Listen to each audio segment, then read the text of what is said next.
Welcome back. Before we move on into our discussion of equilibrium a little more in a quantitative way, I want to just do a quick review of some stoichiometry. Some of it's really, really simple, but that's the point. So I want you to keep in mind that technically the stuff actually isn't that hard logically. The hard part is when you start putting chemicals in and you start putting unknowns in and things like that. But the stuff that works for what we're doing here, flowers and eggs and stuff like that, flour, works also for our chemicals. So we're going to start and just say, hey, I've got this very simple recipe. It needs 2 cups of flour and 1 egg. I have 2 cups of flour and 1 egg. I make this cake recipe. What do I have left? And the answer is nothing, right? Because you had 2 cups of flour and an egg, and you used 2 cups of flour and an egg, and you made 1 cake. And of course, when I searched Google for 1 cake, it gave me a bunch of cakes that are shaped as the number 1. So there we go. So what happens if instead of having on hand 2 cups of flour and 1 egg, I now have 5 cups of flour and 2 eggs, but I still only want to make 1 cake. Right? When I'm done, do I have nothing left? No, when I'm done, right, I used 2 cups of flour, and so I don't have 2 cups of flour that I used, and I don't have 1 egg that I used, so I'm left with 3 cups of flour and 1 egg. And most of you won't have any problem doing that when you talk about flours. I said it again. When you talk about flour and eggs, you're not going to have a problem figuring out, well, I used 2 cups of flour, so I'm going to have 3 cups of flour left. But as soon as you turn it into chemicals, it seems like it's harder. It's not actually harder, but it seems like it's harder because it's not something you can visualize and picture. You can't picture the iron atoms and the oxygen atoms together. So I've got a chemical recipe now that needs 2 iron atoms and 1 oxygen molecule, very similar to our 2 cups of flour and 1 egg. And what I have on hand is I have 3 iron molecules and I have 3 iron atoms, 2 oxygen molecules. What do I have left when I'm going to make 2 iron oxides? Well, this cake recipe makes 2 cakes. Just because it makes 2 cakes, does that mean I now have to use 6 irons or 3 irons or 4 irons? No, because the recipe says if you use 2 irons, you will make 2 cakes. Right? That happens all the time. You have recipes that say, oh, you can put this into 24 cupcakes. You don't have to take the recipe and take it 24 times. The recipe says you make 24 cupcakes from this recipe. Same thing with this one. So I'm going to make 2 FeOs. What do I need to use? Well, my recipe tells me I need 2 Fe's and I need 1 oxygen. So I'm going to use this one, I'm going to use this one, I'm going to use this one. And what do I have left? I have an Fe left and I have an O2 left. Right, so very simple stoichiometry is I used 1 FeO. I'm sorry, I made 2 FeOs. Why am I saying FeO? I'm a chemist. Iron 2 oxides. I used 2 iron 2 oxides, or made 2 iron 2 oxides. So I used up 2 irons and 2 oxygens. Great. So now I've got a chemical recipe that needs 2 moles of iron atoms and 1 mole of oxygen molecules. Is that the same? It is, right? Molecules and moles are a very interchangeable concept. Moles are impossible to imagine. They're just impossible to imagine something so large as 10 to the 23rd that we just can't imagine it, which is why we use this made-up unit called moles, so we don't have to imagine it. But we can picture molecules, and if it works for molecules, it works for moles, because moles are just another way of counting molecules. So I have 3 moles of Fe, I have 2 moles of O2. My recipe says I'm going to use 2 of those moles, which means I have 1 mole of Fe left. And my recipe says I'm going to use 1 mole of oxygen, and so I'm going to have 1 mole of O2 left. All right, so I did my stoichiometry. I said, hey, I start with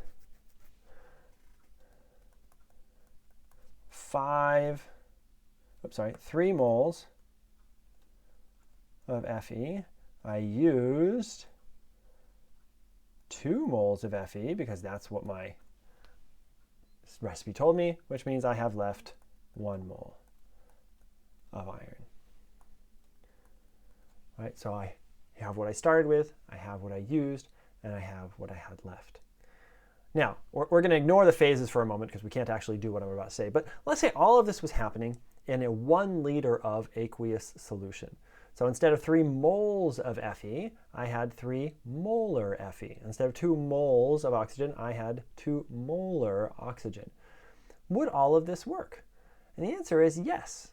Because remember, stoichiometry occurs on a mole basis. And so technically what I have to do my stoichiometry is I'd have to multiply by the volume, which is 1 liter. And so my 3 molar iron would become 3 moles of iron. My 2 molar oxygen would become 2 moles of oxygen. The volume of my solution isn't changing significantly as I react this thing. So at the end, I still have 1 liter. So I'm going to take what I have left, which is 1 mole of iron. I'm going to divide it by 1 liter, and I get 1 molar iron instead of 1 mole of iron. I'm going to take what I have left of my oxygen, which is 1 mole of oxygen, divided by 1 liter. I get 1 molar oxygen. So it turns out you can do this stuff in moles, you can do this stuff in molecules, and you can do stoichiometry in molarity as long as volume's not changing, which is by far the most common thing in chemistry.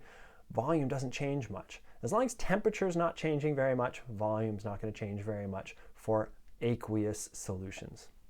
Gases, yes, volume can change quite a lot for gases, but for aqueous solutions, no, the volume's not going to change that much. So we can do all this stoichiometry stuff not only in molecules and moles, but we can do it in molarity. And that's what we're going to find as we move forward. Most of the problems we do, we're going to do our stoichiometry in molarity under the assumption that volume doesn't change. And if volume does change, then we have to change how we do the problem. So we're going to see some cases in the future where we mix 2 solutions and there, well, volume changed. So what do I have to do? I have to take into account that volume change. And the reason we do the molarity is because when we start substituting into equilibrium expressions, we saw that all the units of equilibrium expressions were molarity, not moles. So let's check in. For the balanced reaction, A plus B goes to C. 1 mole of A and 1 mole of B are mixed. At equilibrium, 0.3 moles of C are present. How many moles of A remain? So we're now out of the realm of integers into decimals. Ooh, but the concepts are exactly the same. In order to make 0.3 moles of C, what did I have to use up? And what does that mean I have left? So it's your turn. I couldn't see how silly that one looked because my eyes were closed. All right, what did you come up with? Well, hopefully you said, well, I started with 1.0 moles of A. How much did I use? Well, if I made 0.3 moles of C, the stoichiometry on this one is pretty darn simple, but I'm going to write it out anyway. What does my reaction tell me? I use 1 mole of A for every 1 mole of C. My 1 moles of C's cancel out there, and I get 0.3 moles of A used. So I used 0.3 moles of A, and so I had left 0.7 moles of A right there. Okay. Now, my figs weren't wrong, or weren't right. I should have only had 1 digit after the decimal there, because that one only had 1 digit after the decimal. This one only had 1 digit after the decimal, so my apologies for that. But the concept is right, is we're going to have 0.7 moles of A left. Okay, here's another one. For the balanced reaction, H2 and F2 goes to 2HF. I've got 1 mole of H2, 2 moles of F2, and in equilibrium, 0.8 moles of HF are present. And how many moles of H2 remain? All right. What do we got to do? Well, it's just some stoichiometry. It's very tempting to say, well, if I made 0.8 moles of HF, I used 0.8 moles of H2, and so I have 2 minus 0.8, or 1.2, but one hydrogen, 1 minus 0.8, or 0.2 moles left. Very tempting to do that, but remember there's stoichiometry involved. And using 1 hydrogen makes 2 HFs.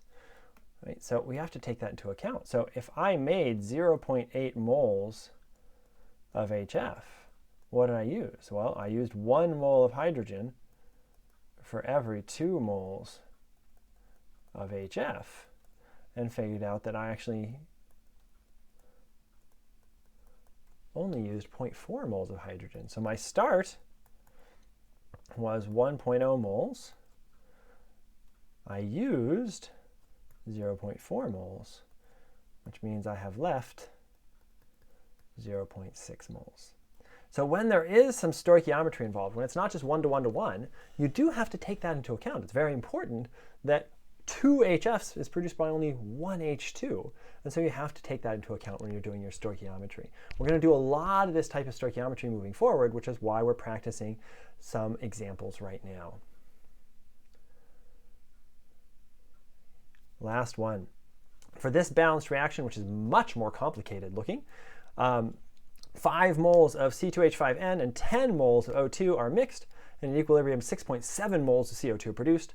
How much C2H5N remains? All right.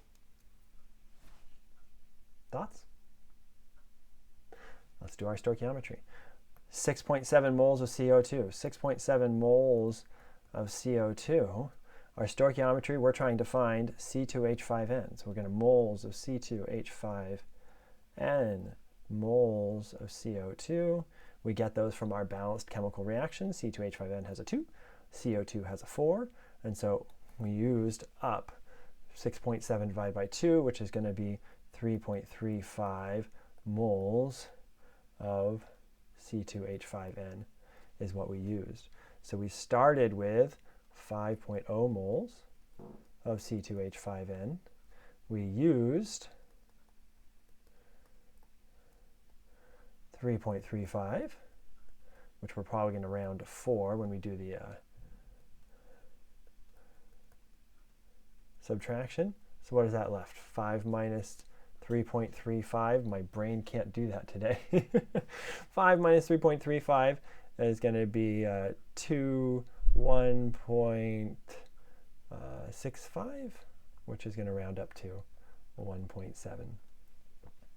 Okay, so that's how much C2H5 remains if I did my math right, which my brain is totally fuzzing on at the moment. If I didn't do my math right, I apologize. I should really just find a calculator. It's just one of those funny moments that I can't convince myself that I'm right just by looking at it. There we go, 1.65, which is going to round up to 1.7 moles. Okay. You have those days too, right? When just you look at a problem and you're like, I know how to solve that, but it's just not looking right.